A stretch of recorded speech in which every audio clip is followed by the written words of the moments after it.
Hello and welcome back to the Shed Geek Podcast. Here's a message from our studio sponsor. Let's be real. Running a shed business today isn't just about building great sheds. The industry is changing fast. We're all feeling the squeeze, competing for fewer buyers while expectations keep climbing. And yet, I hear from many of you that you are still juggling spreadsheets, clunky software, or disconnected systems. You're spending more time managing chaos than actually growing your business. That's why I want to talk to you about our studio sponsor, ShedPro. If you're not already using them, I really think you should check them out. ShedPro combines your 3D configurator, point of sale, RTO contracts, inventory, deliveries, and dealer tools all in one platform. They even integrate cleanly into our Shed Geek marketing solutions. From website lead to final delivery, you can quote, contract, collect payment, and schedule delivery in one clean workflow. No more double entries, no more back and forth chaos. Quoting is faster, orders are cleaner. And instead of chasing down paperwork, you're actually running your business. And if you mention Shed Geek, you'll get 25% off all setup fees. Check it out at shedpro.co/ShedGeek. Thank you, ShedPro, for being our studio sponsor, and honestly, for building something that helps the industry.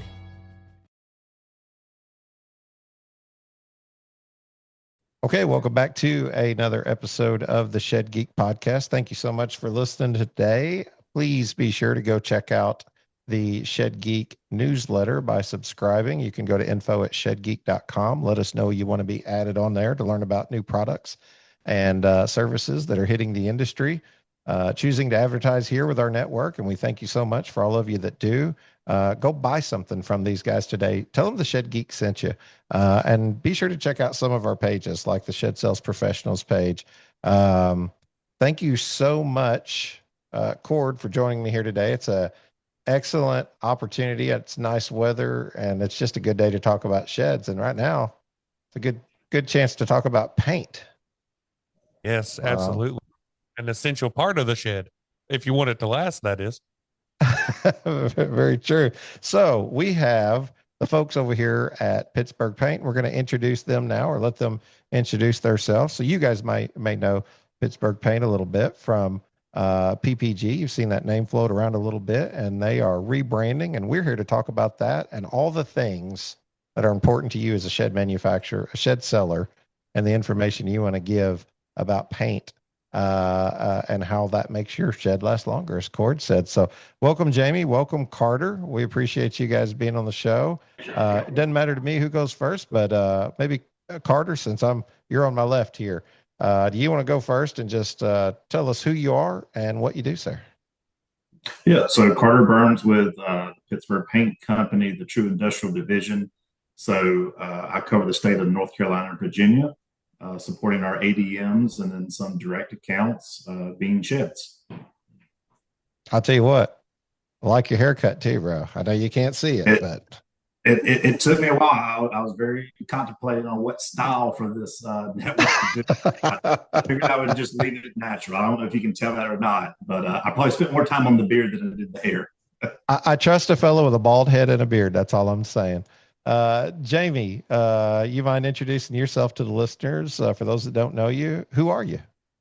Yes, absolutely. First, I want to say thank you to Shed Geek for having us on. We really appreciate this opportunity to visit with you and talk sheds and talk paint. So I'm Jamie Watt. I'm also with Pittsburgh Paints in our True Industrial Division. I work as our BDM or national rep. So I work nationally with a lot of our local and state reps, and then also with some of our large accounts.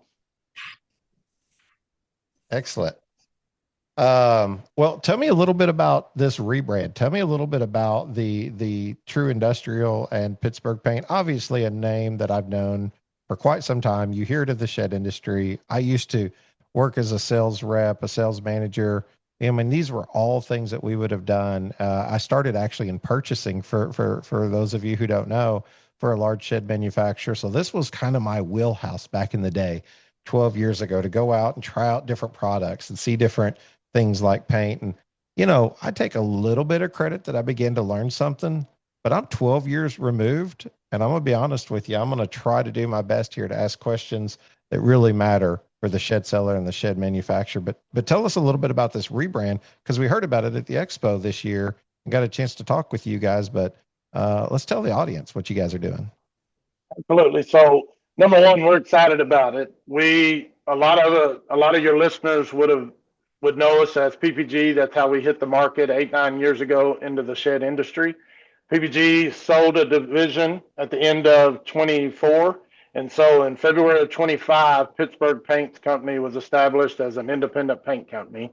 And we still have the same shed program with the service and the same reps and all of that is still us, but we are in the midst of doing our rebrand and bringing back a long historic name, which is Pittsburgh Paints.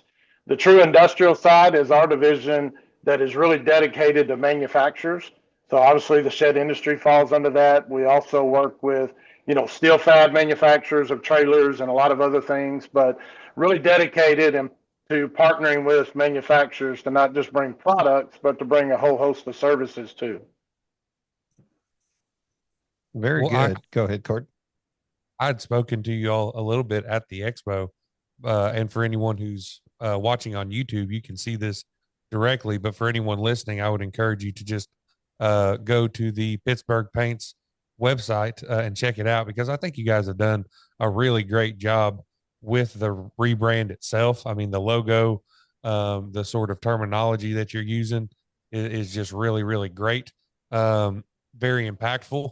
Those are all the things that I think about, of course, in marketing and branding. So I guess hats off. I know you guys are on the account development, business development side of the business, but the team really did a great job putting you all in a good position to stand out in the market, I think. Agree. Our marketing team did a lot of behind the scenes work that the sales team doesn't always get to see and probably doesn't always fully appreciate, but it does give us a chance to really publicly thank them. 25 was a lot of transition behind the scenes. I don't know that our external customers necessarily felt it, because again, they're dealing with a lot of the same people, but behind the scenes, the marketing team put in a lot of work, and we're excited about 26 because now we get to make that external. And our customers can really start to see a lot of that. Yeah, I always appreciate a little bit of rivalry between the marketing and the sales team. Always. But yeah, it looks great. So hats off to them. Carter, maybe to get us kicked off on your side. I know one thing the listeners always kind of enjoy is just to hear the journeys that you all have come through to wind up as business development and account development managers, in the industry. So maybe walk us through a little bit of that. And then you were telling me just a little bit off air about the sort of dedicated shed team that you all have over there. So maybe a little combo hit here of how you've wound up in the shed industry and how you've wound up on the dedicated shed division would be a good start.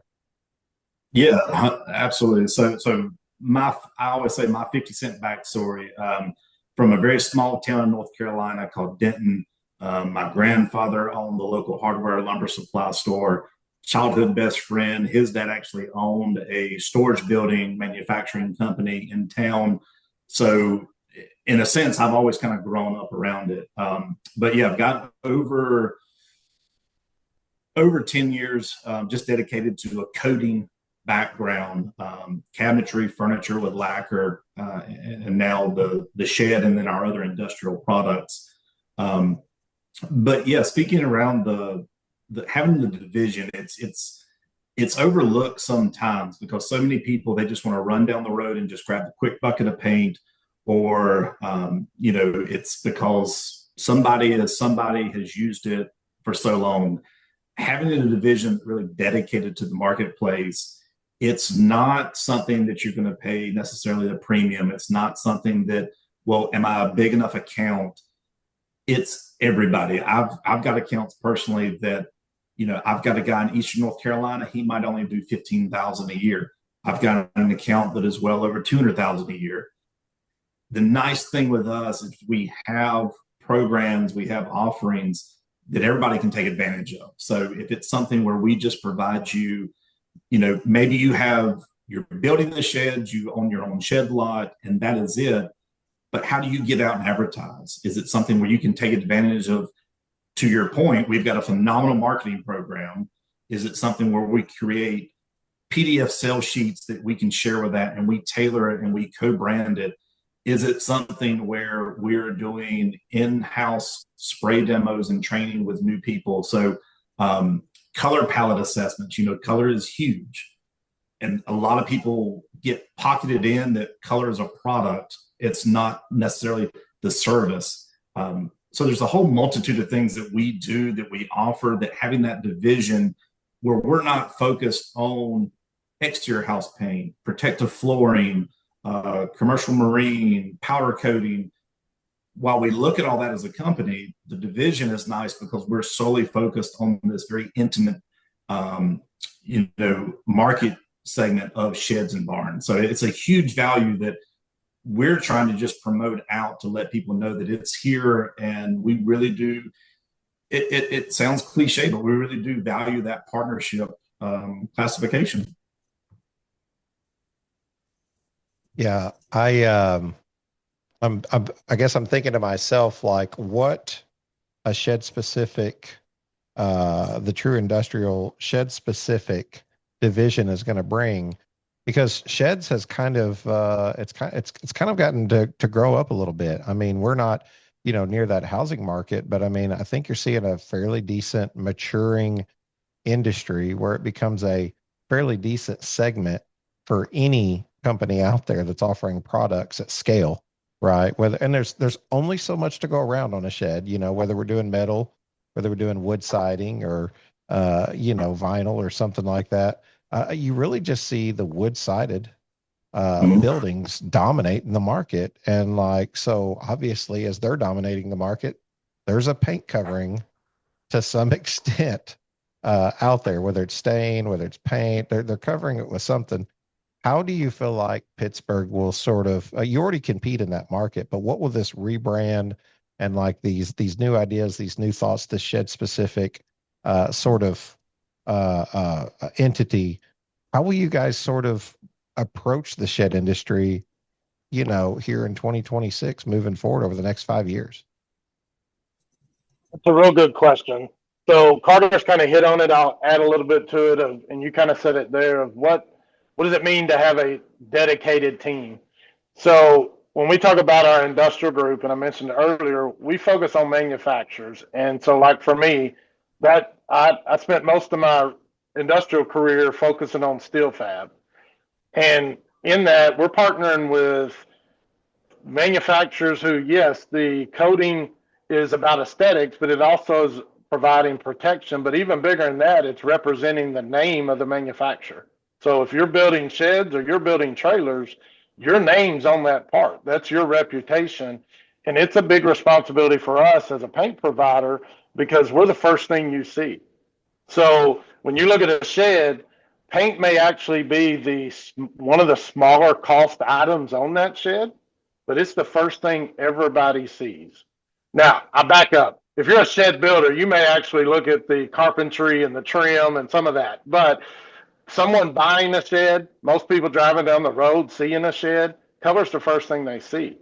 And so that's a big responsibility on our part, and us partnering with them to understand not just, hey, you need paint and we sell paint. It's much more than that.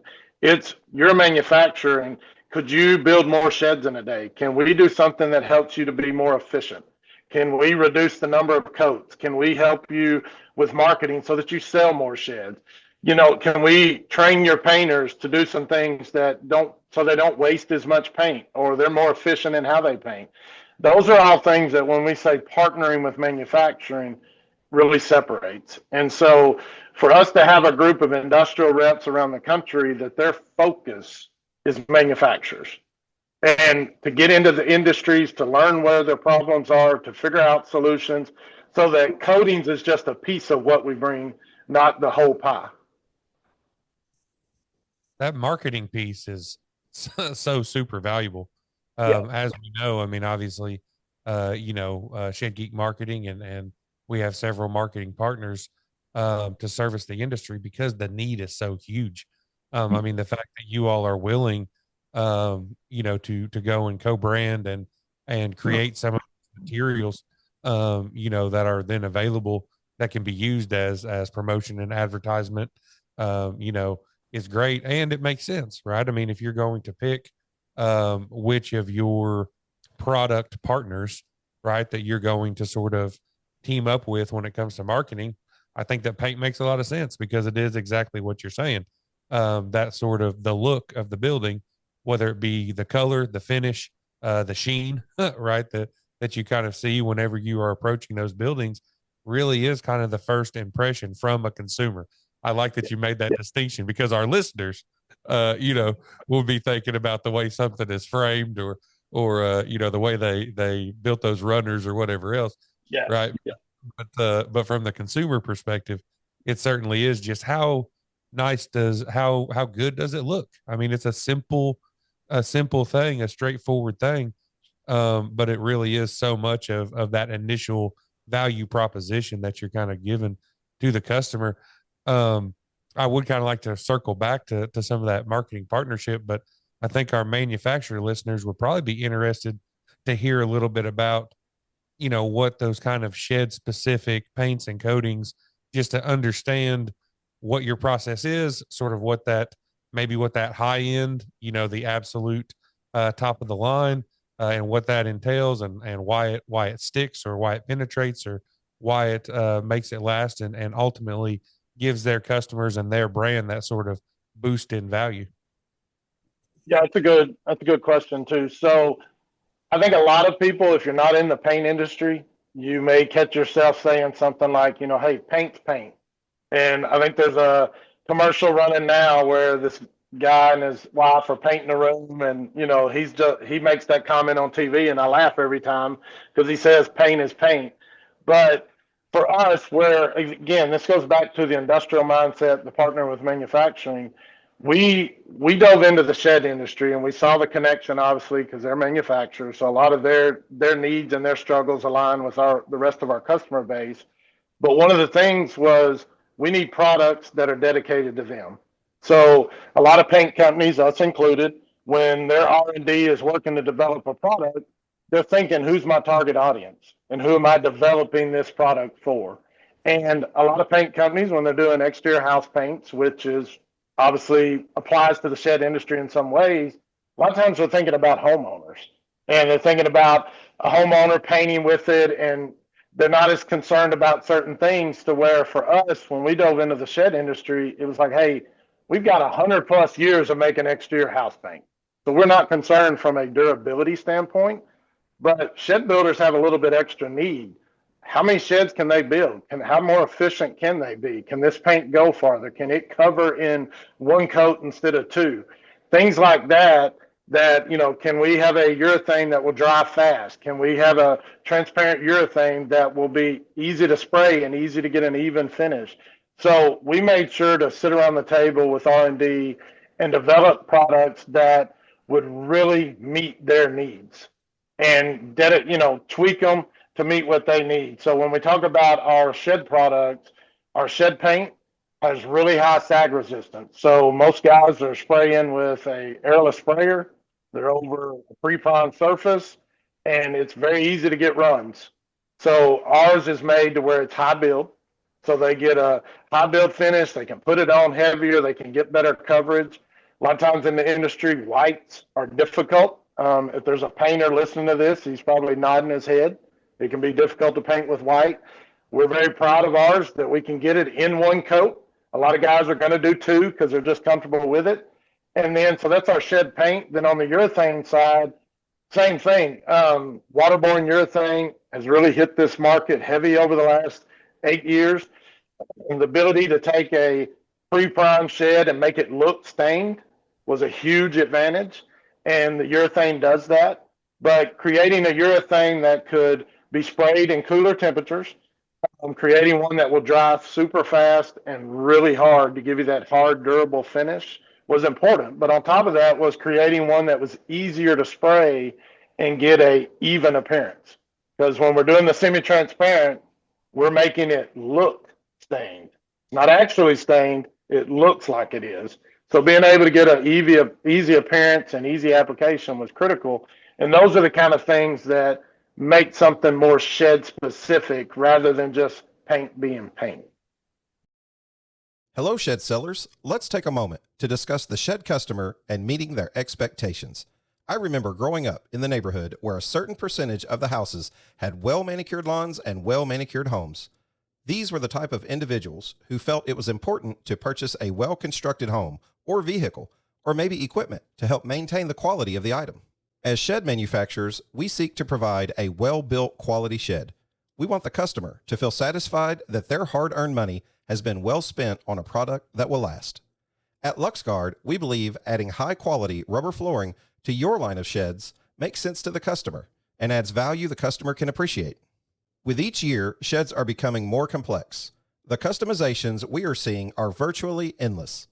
LuxGuard not only gives a complimentary aesthetic appearance for their shed, but also protects the floor from spills and keeps cleanup simple. Offer your customer the customer service they seek with LuxGuard. At LuxGuard, we are committed to delivering exceptional customer service and innovative products to help our customers achieve their goals. We strive to meet the evolving needs of the customers. To speak with one of our ready-to-serve customer product specialists, simply call 336-468-4311. To see our product and view an installation video, just visit our website at luxguard.com. LuxGuard, the floor that lasts a lifetime. Do you think those dynamics are being driven by the consumer, the end user of their product, or do you think that this is just research and development that's happening with manufacturers to say, let's take a look at some of this, like urethane. I remember ordering urethane definitely 12 years ago, and it just seemed like it was exactly your point. It was very new, or it was just, paint was dominating the market 90% of the time. But it did take off out of nowhere. And I remember even as being a shed seller myself, like this was something I pushed, but I noticed that our consumer requested this oftentimes when they came in. They were at least aware enough in their research to know, like, wait a minute, I think I want urethane. Can you explain that to me? And I did my best. But what's the professional's opinion on that?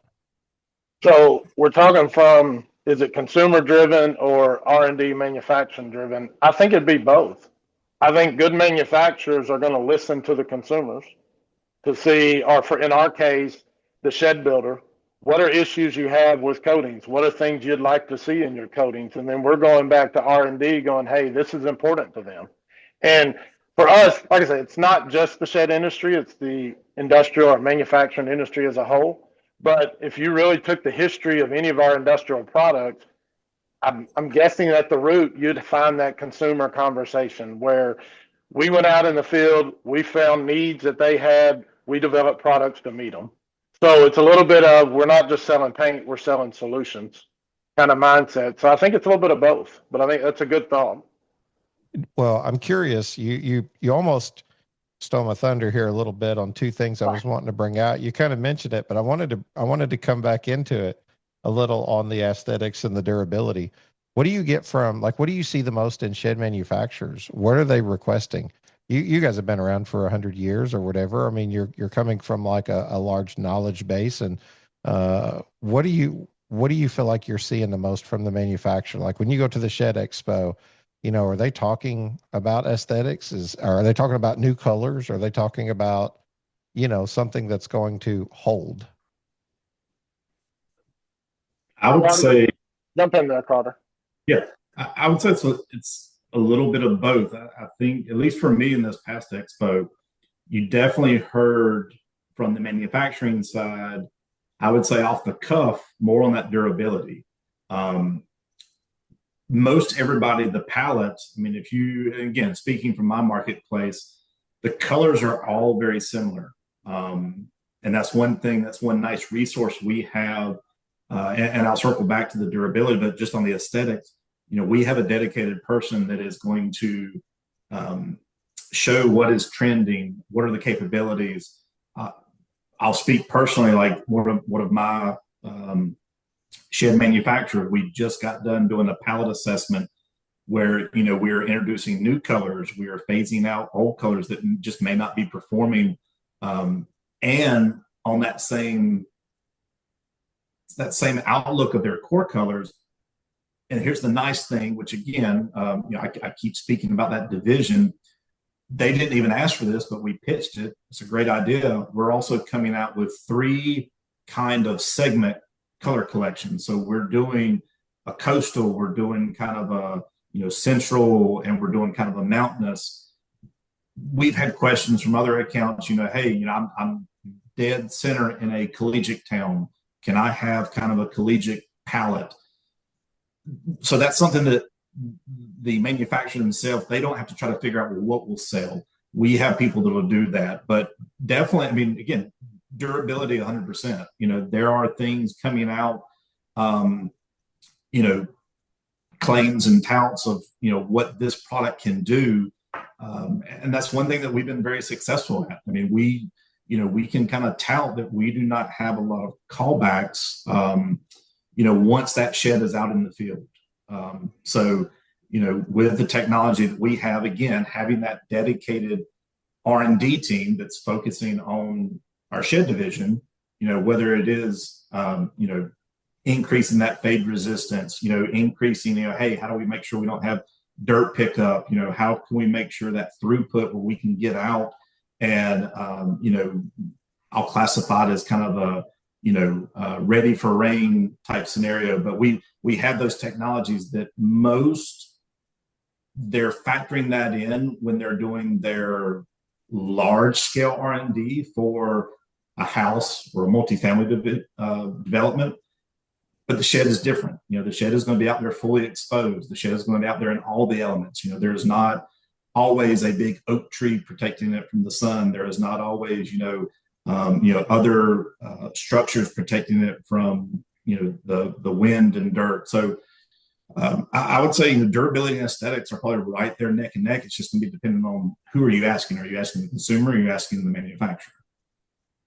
We've actually, part of the 2026 kind of Shed Geek mission is to go more directly to the consumer, both, kind of outbound, right, with messaging and letting the consumer know that Shed Geek is a resource, right, whenever they are kind of looking, for a shed, for a solution, but also to receive some of that feedback because, we find, and I think, anyone who's been in the industry for a while knows that the manufacturers by and large kind of drive the styles, the colors, those sort of availabilities obviously have long kind of been in a little bit more insulated world.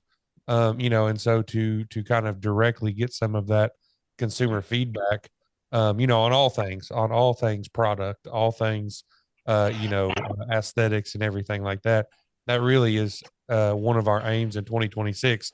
And so we would want to work with you guys, even going forward into this year, and making sure that when we get that feedback, we're able to pass it through to the people who can affect the change. But, Carter, I think for you, being kind of on the ground as an account rep, I think you said, did you say the Carolinas and Virginia? Is that where you're at? Yeah, essentially. I try to go wherever they let me, but they try to keep me right there in the Carolinas and Virginia. Well, there's plenty of business out there. That's Yeah, I'm like a dog. I'm like a dog with a scent, I'll go wherever. So after the Shed Expo, I was trying to go out to Oregon and land an account. So but yeah, the Carolinas and Virginia. Well, you all have talked a lot about, how you really want to truly partner with with the manufacturers, with those, who you're working with on efficiencies. It sounds like you obviously have a relationship. You've even thrown out a couple good examples for us of some accounts that you have, it sounds like. So, maybe just talk us through a little bit what it looks like to be a customer of Carter Burns and Pittsburgh Paints, and kind of like what do you expect? Are you around on a regular basis? Just kind of walk me through how you approach that relationship. Yeah, I mean, I'm a sales guy. So I mean this with all good intentions from my colleagues, but there's nobody that does it like me. That said, we're all good. Everybody's an A rated. I'm an A++. But no, I mean, I love it. I love it, man.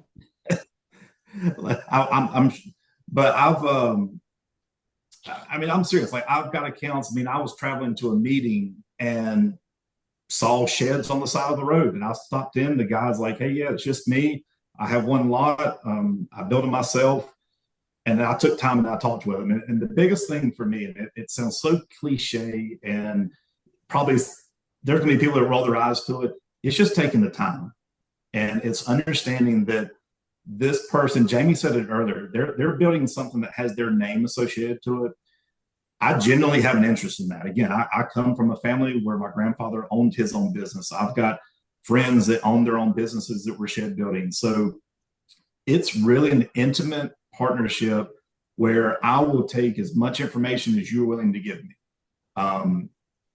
It's an old adage. We're right here at the holiday times. I've already sent all my accounts a text saying, "Hey, if you guys are working, my phone will be on. Let me know." Because we've got tax season coming up. People are going to start planning to use those refund checks. But no, it's really just understanding, what are they wanting to get out of their company? Is it just, we want to turn out as many sheds as possible? The sheds used to always be the accessory for the home.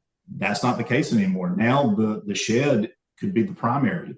The shed could be the escape. Is it the man cave or the she shed?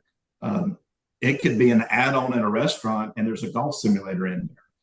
The shed can be anything that you want it to be. So how do we encompass that, and how do we make it, one, easy application for your painters, but easy selection for the consumer? So again, color used to always be thought about as a product. There used to be great other marketing agencies that would make you think you have to use this color from this paint. And if you don't know, you just don't know. But color is not a product, so it's a service. How do we just match that color? And again, with us having, we've got over 600 stores nationwide. We have partners that can, if you have something where it's, my dad had a custom motorcycle, I want the same shed color that's on his gas tank. We can match that. You have a James Hardy color or an HOA requirement, we can match that. It's letting, because honestly, that's literally, Jamie talked earlier about our R&D with our product. I have one kind of trick of the trade whenever I go out and do a demo that, I won't really share here. If any of the listeners want to see what that is, I'll come out and do a demo, but it's never failed yet. And it proves without a doubt our quality, our coverage, our hide. Once that's done, it normally falls around color. So once I get past the product and just the open-mindedness objections, it comes to a color conversation. And then again, once they understand how big we are, but also how intimate we like to be, it's really a no-brainer. So it's understanding what we can do for them. As we mentioned earlier, if they are a small shed account, we'll still help co-brand and do sales sheets for them, do color sheets that they can hand out to their customers. If it's a larger account, then we can look at what does that entail. How intricate are you wanting to be with your, if you've got 20 some sales lots, you've got a national sales team, great. We'll still sit down and we'll tailor something out that works for them. But it's really just sitting down with that account and finding out, what is your goal? Where are your touch points right now? And even what do you like currently? And then how do we build from that, showcasing what we have to offer? Are you swimming in leads but struggling to close the deal? It's time to turn those leads into profits with Making Sales Simple, the ultimate sales training program designed specifically for shed sales professionals. At Making Sales Simple, we understand the challenges you face, overwhelmed by inquiries, unsure how to follow up, and missing opportunities that can boost your bottom line. Our proven techniques help you and your team master the art of connecting with customers, building trust, and closing deals like never before. Whether you're new to the industry or a seasoned pro, this training will sharpen your skills, increase your conversions, and drive your business to new heights. Don't let those leads go cold. Invest in your team's success today. Making sales simple, because every lead deserves a closer.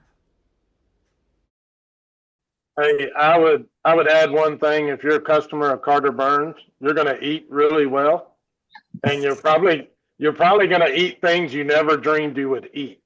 So just add that to the list of the Carter Burns experience. So I just want you to know, Jamie, you ain't surprising. You ain't getting nothing by these two guys over here. Like we snack more than we do anything over here at Shed Geek. That's a meal. Yeah. I'm a wild game. I'm a wild game hunter, so Jamie stays far away from me anytime I tell him I'm going out in the woods or I'm smoking something. So he's not trying anything that I'm coming up with. We're gonna have to make it a point to come down there because that's right up our alley. You ain't gonna hurt our feelings any. We will be test dummies anytime you want. My best advice is don't ask him, just eat it. Don't ask what it is. Just go with it. Yeah. Very good. Are you a duck hunter at all, Carter, or no? What was that? Are you a duck hunter at all, or no? I've went a couple times. It's not the forte, but I'll break out my Beretta or Benelli anytime you want to go. But no, I've got a freezer with, I just harvested a couple does. So I've got my venison. I've got my wild boar. I've got some elk. Unfortunately, I did not shoot it myself. It's still on the bucket list, but I've also got some kangaroo. So if you, wow. So if you ever tried elk, I would highly recommend kangaroo. I kind of freaked out the Joey people at the last Shed Expo. I think I was the only person that asked them if they had ever tried kangaroo before. They kind of gave me a weird look. So good, yeah. I was just going to say my son is now guiding duck hunts. Of course, we're here at the end of duck season this year, but if you're in this neck of the woods, he's really, really great at it, and he's doing some good work over there in Southeast Missouri. So if you're in the neighborhood during duck season, let's go do that because he's pretty good at it, and we'll get to eat some. You said weird foods. One of my favorites is jalapeno duck cornbread. So those are three words that shouldn't go together, but my goodness, do they taste good? Well, I'm sure there's some sheds out in Missouri, so I'll let Jamie know I'll be booking a flight to Missouri here soon. That's right. Well, I'll tell you what, Coleman, Alabama, Lynn Kaufman, you better keep your kangaroos down there safe and sound around Carter. It sounds like them Joey lifts. I thought that was pretty good, them bringing that kangaroo last year. A couple of things I wanted to do. Well, first, my own personal story is, I can certainly remember working for a door manufacturer, and we used Pittsburgh, and there's actually a local store here in Paducah, Kentucky. So we used to order our paint from there. So I became very familiar with the product years ago. Again, I worked in purchasing, for a shed company. So like we would have done some demos, and I'll tell you what, I'd have took you up on a demo anytime. If I thought I was getting food, I would have paid you to come give me a demo. But I wanted to ask a few questions here. The first question I want to ask before we did like a little project this time, we said, hey, we're getting ready to interview a paint supplier here for the shed industry. What questions would you have? And I got a couple of those, but my first question is a little bit more bland. It's not going to be as specific as a shed manufacturer. And one of the first questions I'm going to get to here is from Arlen Real. Arlen and Mike Yoder out there, Westwood Sheds. You guys probably know them down in Due West, South Carolina. Great group of guys, friends of the show, been on a couple of times. So I'm thankful, Arlen, you would participate in giving us a chance to ask the professionals here a question. But my question is very simple. What is the most important message that you, as a paint supplier, want shed manufacturers or shed sellers to know going into 2026? What's the top of your list? You're saying what's the most important question they should ask? Well, what's the most important? Yeah. What's the most important piece of information that you want to get out to shed sellers and shed manufacturers going into this rebrand and just looking at 2026 and what paint coverings look like, or urethane, as a whole? What's the message you would want them to know if they don't have access to taking the time to learn about paint? Most people just don't dive in that deep. That's a good question. So I think for me, if I'm looking at it from the most important thing they would need to know from us is there's more than paint. And I know Carter's hit on it, I've hit on it some, but we can't stress it enough. There's more to it than paint. It's the relationship, it's the services, it's the improving the efficiency of your business. And you asked something earlier, you and Carter had a conversation on what do we get asked the most, like at the shed show? Was it durability? Was it aesthetic? I'm sitting there listening, thinking, a lot of times we get asked only about durability and pricing because I think a lot of times they don't realize there's other things available to them. And so they don't even know to ask. And so that's kind of for me, if I'm a shed builder looking at paints, ask about more than the product. What's the service going to be? What's the lead time going to be? One thing where we feel like we can bring an advantage is the local stocking and service. So our ability to reduce your on-hand inventory. If you run any kind of manufacturing business, inventory is a massive line item on your P&L. Well, for us, we go into places and they'll have 1,000 gallons, literally 1,000 gallons of paint sitting in their paint room. And then I'll ask, how many gallons you spray a week? 50. But you're sitting on $20,000, $30,000, $40,000 of inventory that you only use 50 gallons a week. And you don't get that money back until you sell that shed, which that could be a while, depending on how you're doing your shed sales. So for us, one of the biggest conversations we end up having is we will, again, back to the partnership, we're not just selling you paint. We're trying to help your business and especially your paint business run more efficiently.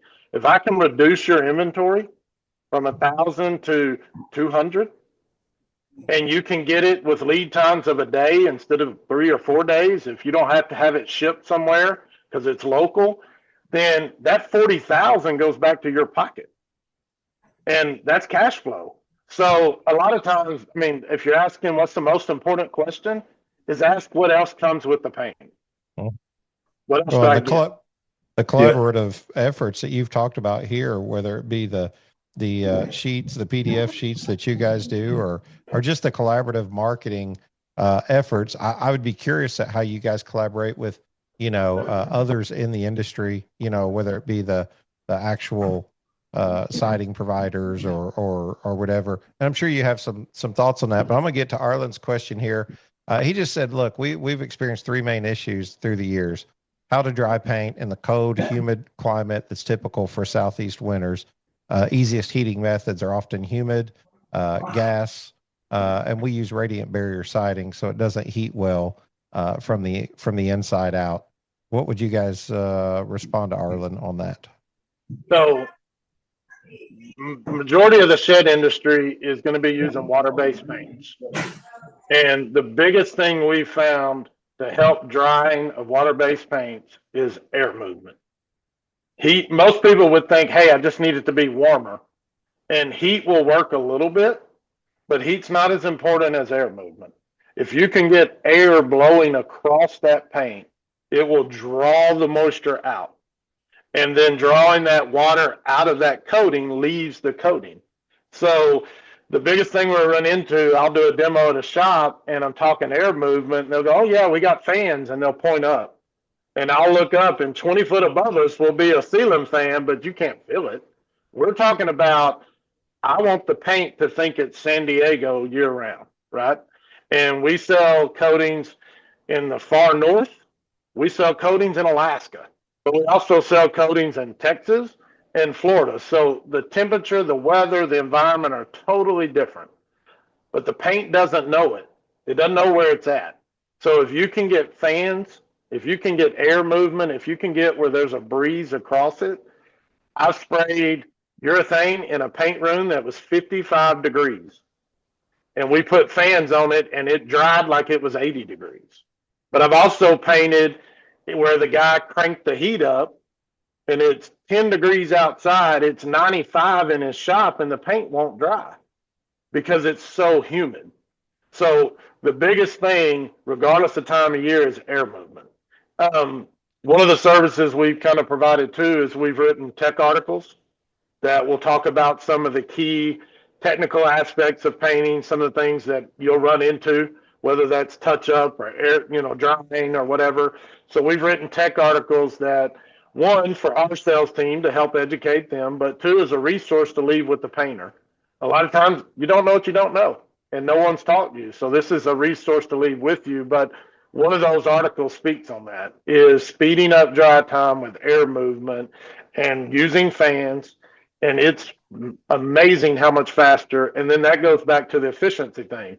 The faster I can get it to dry, the faster I can get it out of the booth, faster I can get to the next shed to paint. So, and a lot of times air movement is cheaper than heat. So it's more cost efficient too. Gosh, it makes a lot of sense. I feel like I'm getting a good education here myself on this. These are questions that take me back 12 years that would have been so much. I don't know if this is a question, but he just kind of said, this was an issue throughout the years. I guess something that he would like for you guys to at least address or give your thoughts on. Reliable color consistency. What do you guys do for that? I mean, from one batch to the next, how do we know what we're getting, right? Yeah, and color consistency can be a two-sided deal. So you've got the manufacturer side, that'd be us.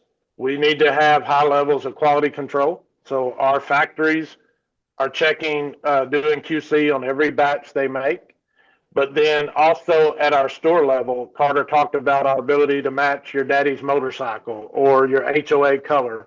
Well, if you want to run shed after shed of a certain color, we have QC processes at our store to where we have an original standard, and every gallon they make from day one to 5 years down the road is checked against that standard and doesn't leave until then. So on that side of the coin, that's our responsibility to ensure you get the same color over and over, and that's part of the partnership. On the flip side, we run into, and some of this is back to you don't know what you don't know, but shed builders can also help ensure it by just good paint practices. And one of those is mix your paint before you use it.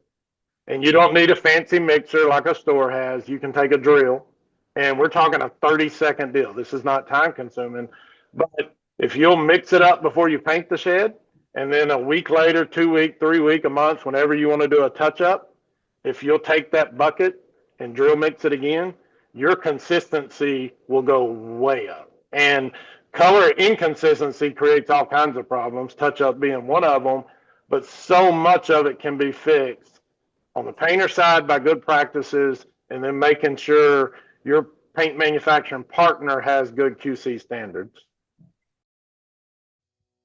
Are you a dealer who sells multiple products at your shed lot? Are you tired of sifting through clunky or overcomplicated softwares to simply sell a product? If so, it's time to call Cal. Consumer Aligned Logistics is the affordable, simplified, and scalable solution for your shed, carport, or even RTO company. We are partnered with Idea Room and Shed Pro for configurators and have multiple RTO partners to choose from JMag to Heartland to Shed Geek Rentals and Scott's RTO.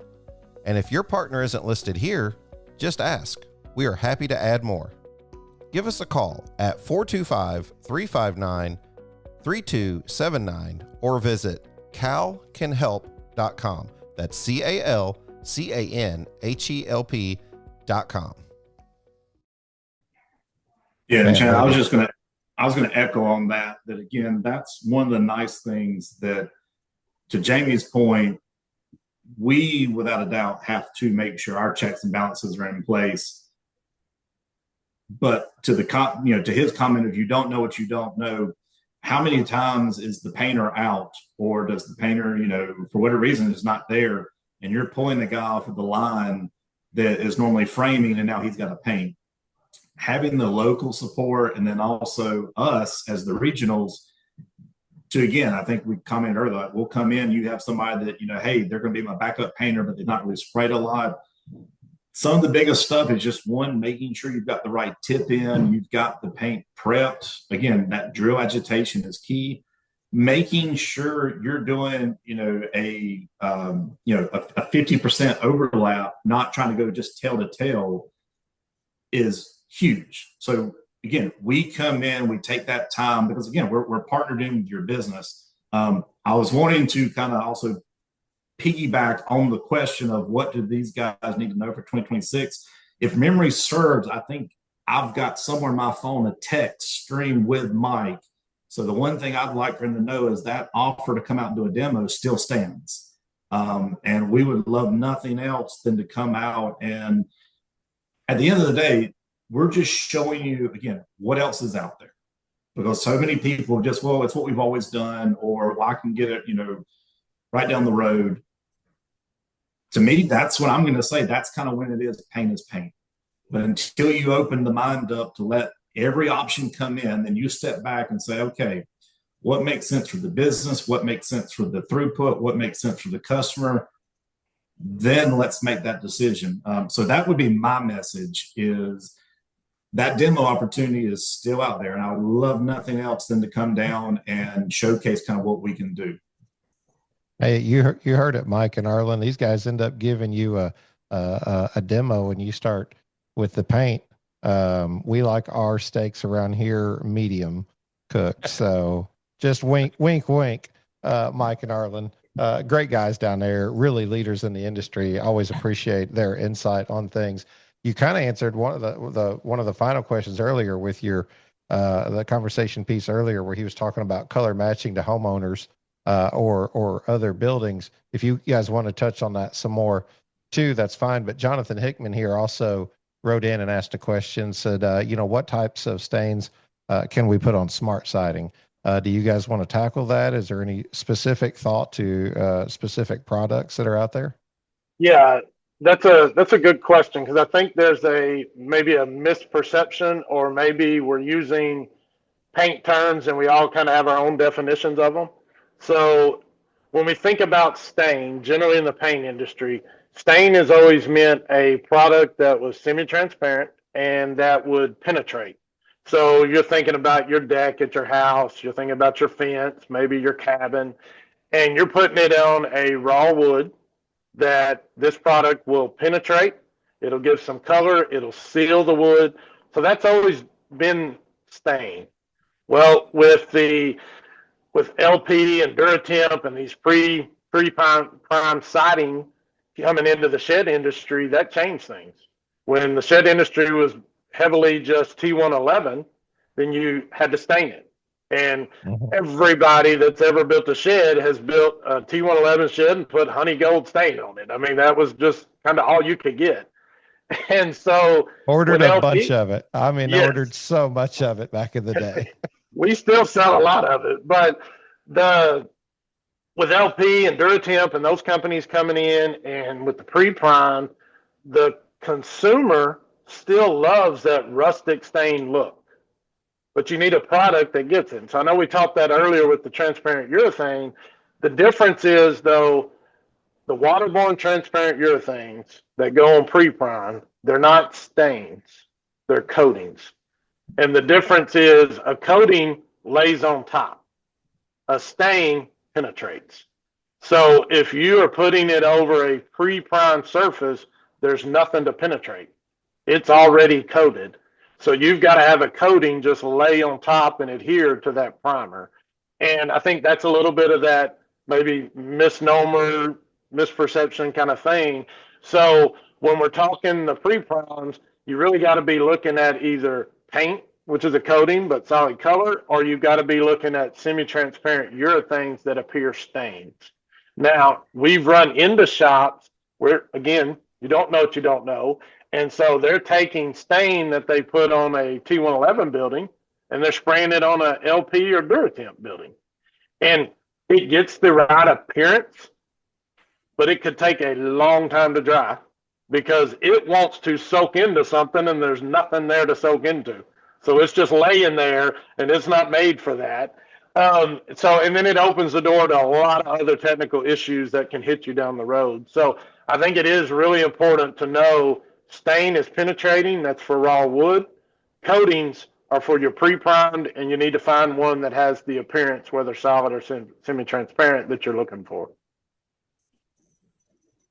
Man, what a great, I feel like just an educational segment, like an educational webinar would go such a long way if we could organize manufacturers to be able to have those questions, even an online demo to some extent that just kind of discusses the more intimate, questions that you get from the actual applicator themselves.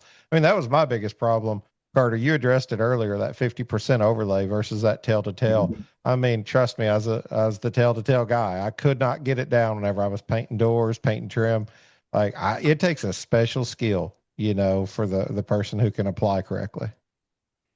Yeah. And I've seen it where, I'll go out and do demos, and my biggest pet peeve, I hate just dropping product off and saying, hey, let me know how it works out. It's few and far between when it happens. But there's been times where you get the call and they say, hey, you told me all this would work. I'm not seeing it. We'll come out, we'll inspect. And here's our biggest thing too. Anytime we make a suggestion to the finisher, and for any of those people that are listening that are our current opportunities or current customers, by no means are we ever trying to say, hey, you're doing something wrong. But we just like to bring to the table saying, hey, just pull it in just a little bit. You're not going to use more paint. You're not going to waste paint, but you're going to get that coverage. And it's with any industry. I've got a big background in lacquer with furniture and cabinetry. It's the same concept. You want that 50% overlay. If you're spraying trailers, if you're spraying dumpsters, again, 50%. That way you're going to take out the zebra stripes. And if you can go tail to tail, that is phenomenal, but it's not needed. And you're going to give yourself more headache than you are pats on the back, just in a reality sense. And I would add something to that. We, Carter and I, sales guys, we love taking people to meals. We love dealing with owners and purchasing agents. But I'll just tell you, with my history, I painted houses in the past. I'm a son of a painter. The funnest part of the shed industry is putting paint clothes on and painting a shed with a guy. And the opportunity to go out and just get your hands dirty with it. And we will, I've got a Graco 395 sitting 6 feet from me right now, covered in paint with stickers from states that it's traveled to on top of it, because that's one of the things we offer is Carter said it, I cringe if they want me to just drop the paint off. I want to paint it with you, and not so I can teach you. I like painting, and I like painting sheds, and I learn from painters. And a lot of times there's a disconnect between the owner of the company or the purchasing manager and the painter. And they both have different things they're looking for. They both have different things that they need from a paint provider. But I want to hear from that painter. What would make his or her life easier? And they can teach me tips, and I can teach them things I've learned. But we love to paint with them. I like to bring my own airless. I understand they're in manufacturing. They got paint loaded up in theirs. They don't want to clean all that up just to test my paint. That's not efficient for them, and I'm not trying to stop their production. We bring our own airless. We'll sit up in the corner of the paint room. You got plenty of scrap boards. Let's play around. Let's test it. Let's see what it'll do. Let's see what it won't do. Let's try some things. If it doesn't work for you, we'll go find something else. But that side of it's big. And being able to paint with them is a joy. You're speaking to the heart of the industry right there. I mean, that doesn't get any more shed specific than that, because shed folks want to see it before they jump into it. Yeah, prove it to me. They're all from the show me state, right? Like I want to see. I know we're pushing an hour. If you guys want, if we've got a little bit of time to address this, it may be short-lived for your answer, and that's okay. We can always get some of this information in on a future episode or whatever. Landon Walker did kind of ask about warranty questions. Do you guys have? We're up against a hard stop here soon, but can you guys address sort of what warranty looks like? Yep, Carter, you want to take that one? Yeah, I mean, and not trying to skirt the issue or anything by any means, but this is the bottom line to kind of how we go about it. we referenced it earlier. It's not a cookie cutter approach. We can. I kind of resort back to the Tommy Boy movie. Well, why did they put the warranty on the box? Because it makes everybody warm and fuzzy. It's on the box. Here's what we do. I've probably got 10 accounts, and I've also got 10 different warranties. We're going to give a warranty that is going to cover the manufacturer. We're also going to give a warranty that covers your homeowner. So if they have something, and again, this is something where, we're partnering in. So I say this as non-loosely as possible, but if they have an issue that they feel adamant about, and it's going to, one, affect their aesthetics of their home, if it also runs the risk of affecting the brand of the partner we're partnering with, then we're going to sit down, we're going to take a look at it. So again, I know I'm giving a vague answer, but it's more of what warranty do we need to give for the customer satisfaction and quality. And that is tailored, because so many different shed companies have different warranties. There are sheds that they offer a 5, a 10. There are some accounts that will offer an extended warranty. We will still sit down and have a conversation and say, okay, here's what you offer. Here's what we're prepared to do. Does this make sense? And that's really what it's about. It's not me telling you, here's my warranty. It's no questions asked. If you don't apply it correctly, I'm going to void your warranty. We're not having those conversations on the nitty gritty of it. We're sitting down and saying, okay, hey, when we go on your landing page, or if you're doing a sales sheet, what makes sense for your customer and your business? And that's how we go to market with our warranties. Yeah, I'll tell you what. Oh, go ahead, Jamie. Go ahead. I'm just going to add one thing. Carter said it well there. Warranties aren't part of our marketing package. They're part of our partnership package. Yeah. So when we sit down to cater a program for you, whether that's color resources, tech resources, local stock, whatever you need to grow and make your shed business more efficient, warranty falls into that package. It's not part of our marketing program. And there's a big difference in marketing warranty and it being a partnership.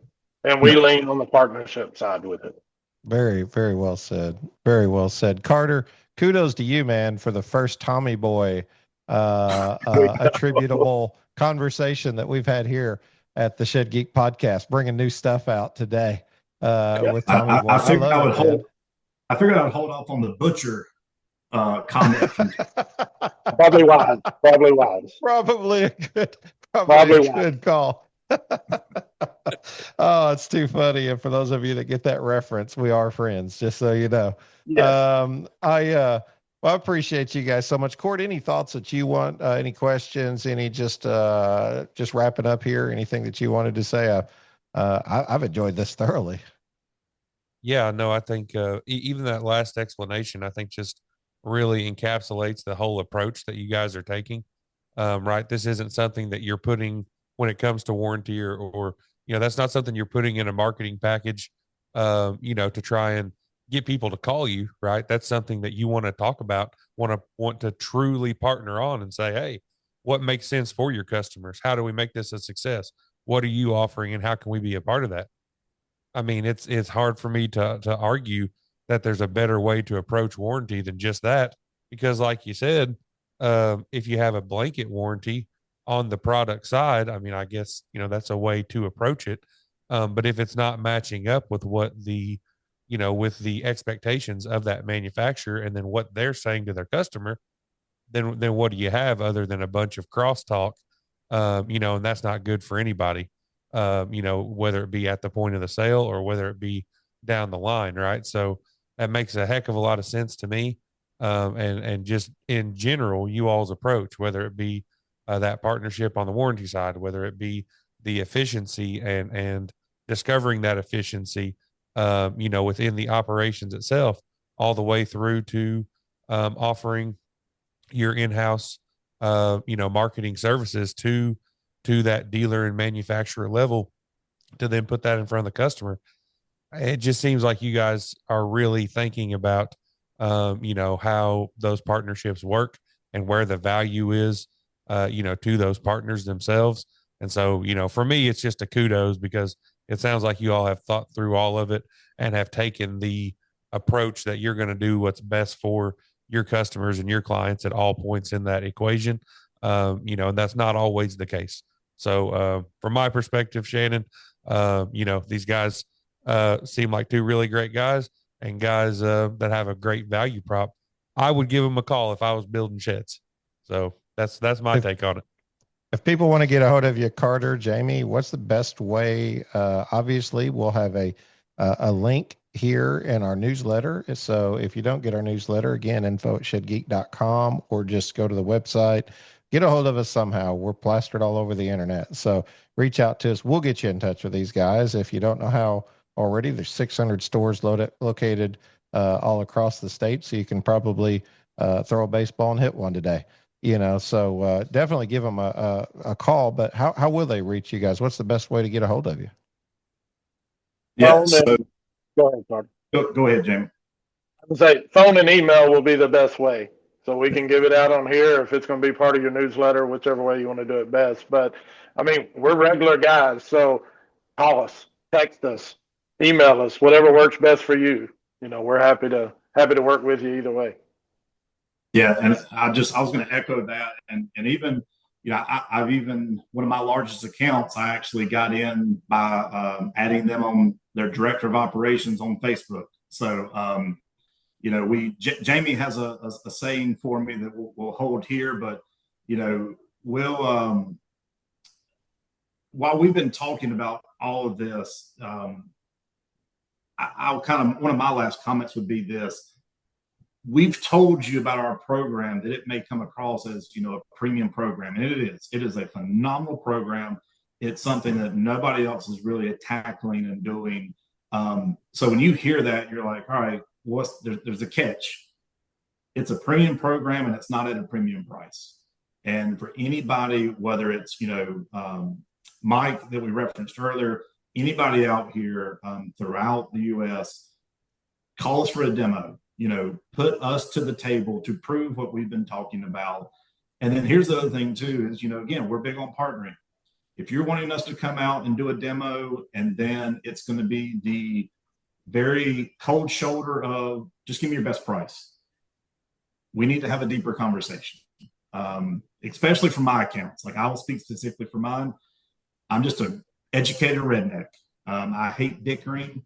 I want to know what it's going to take to win the business. I'm going to show you what I can provide to cover your business.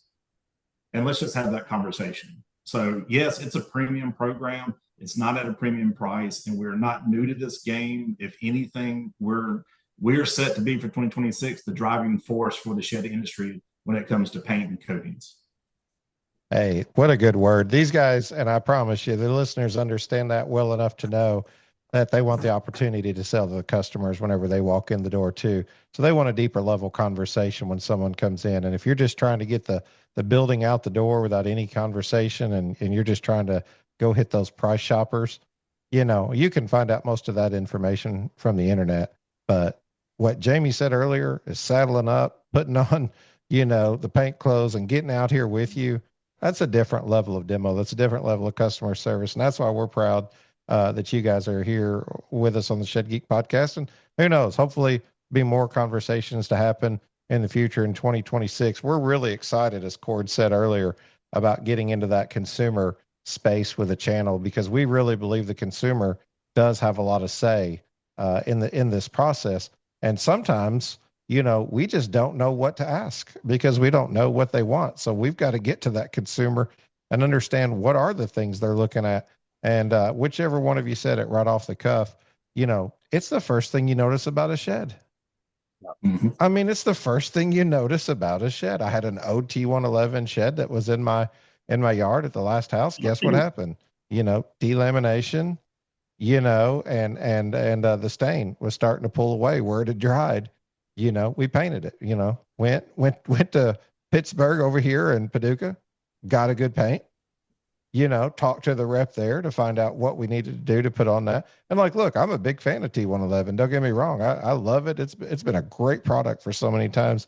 It had sat in that yard for a long time, and it really needed some attention or whatever. And you guys over at Paducah did a really good job for us whenever we were looking for that. So it speaks to the quality of what you do and the quality of people that you have working at the organization. I can't say enough good about just going back and forth with you guys and Bryce and everybody over there. Been very, very fun to talk to. And I'm wishing you guys nothing but success in 2026. You ever get out to Paducah, give us a holler. We can't get you kangaroo, but we can get you McDonald's or something, Hey, never say that. We'll find a way.